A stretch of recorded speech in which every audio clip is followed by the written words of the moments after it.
So it's now been over a week since Apple released their latest iOS 26.2.1. And of course, in this video, as per usual, I wanted to come back and share with you guys my experience and my thoughts on this latest update. Now, I also want to talk about some of the latest reports and issues with this latest release. And I also want to talk about my YouTube community poll, where you guys also provide some feedback on how the software has been working. Now, iOS 26.2.1, again, released a little over a week ago. Apple released this software update to add AirTag's second generation support and bug fixes. Now, Apple did not specify exactly which bugs they were looking to address with this software update, but let's go ahead and dive right in. Now, according to 9to5Mac, various users on Reddit and Apple forums are listing several issues with iOS 26.2.1, and here's an entire list. So, Apple Maps is losing saved places and favorite locations after updating to iOS 26.2.1.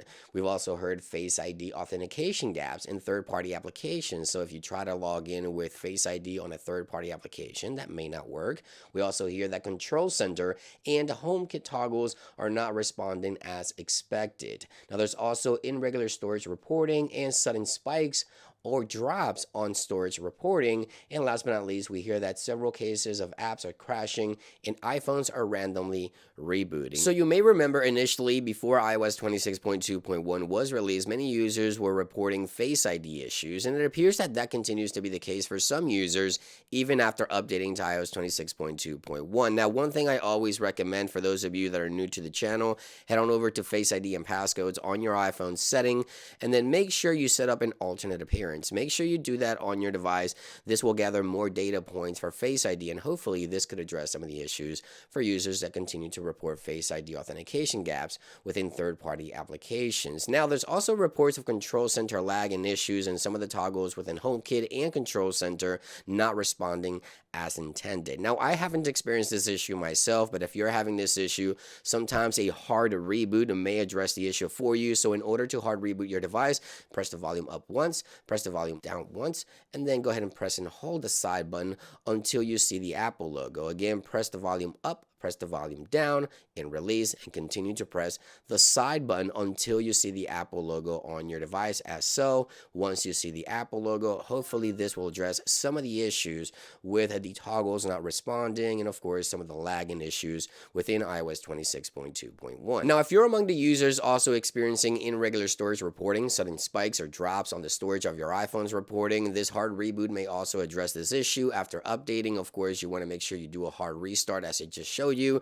and you can check your iPhone storage to make sure everything looks normal here in your storage on your iPhone. Now, for those of you experiencing issues with third-party application crashing, I always say after updating your iOS device, make sure you head on over to the App Store, go into your App Store right here into your account, and then go ahead and refresh. You may have some updates waiting for you. As you can see right there, you can update all your applications, make sure everything is up to date, so that way you can avoid some of these crashes and issues with your third-party applications. So now I want to shift my attention over to my YouTube community poll. This is where you guys also provide feedback on how the software is working for you, and I was asking, how is iOS 26.2.1 working for you so far? We got nearly 2,000 votes.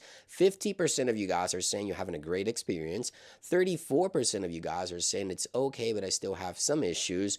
8% say you're having a terrible experience, and 8% are not running iOS 26. Now, one of the most popular comments on this latest YouTube community poll references issues with standby, how battery is draining during standby. And I have to say, I did try this on my iPhone 15 Pro Max, and it appears that battery life seems to be draining a little quicker than expected when on standby on iOS 26.2.1. I did tested this for several nights, and that appears to be the case. I'm not sure if there's still background activity happening with this latest software update, but yeah, it looks like standby when your iPhone is just sitting on a table overnight not doing anything, it seems to be draining a little bit quicker. Let me know if you're experiencing this issue on your device. Now, overall, iOS 26.2.1 still pretty solid update. I'm not experiencing all these issues, and these are isolated issues and bugs that some users are experiencing. It's not like a widespread issue for many users, but let me know in those comments down below, how's the software working for you? Thank you for watching. I hope you guys have a great day, and I'll see you guys on the next one. Peace.